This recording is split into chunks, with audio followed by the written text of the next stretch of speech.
Alright guys, this is going to be all about the lane discipline, and it's a really important thing. You know, if something is blocking your lane, you cannot suddenly move out of your lane if there are cars and vehicles there, as you can see what happens in this clip just now.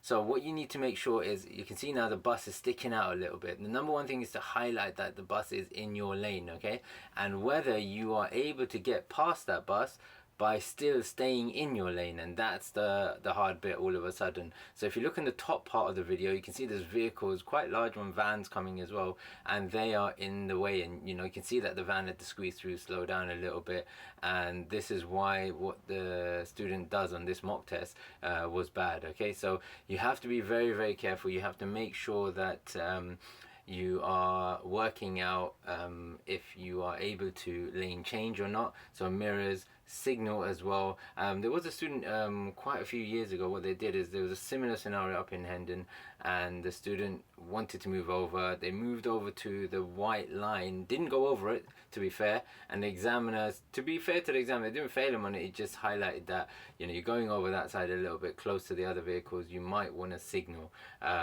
so you know, just to warn them at least. But in this case, in this video, the student is actually going over the line and affecting the vehicles on the right hand side, which you cannot do. I often tell my students, you know, if you've got the hazard, you've got to deal with it, okay? No one else should be affected by your problems, as in life, basically. And then sometimes I give a weird example, like if I'm outside their house and it's raining, I can't just walk into their house, you know. If it's raining, it's my issue.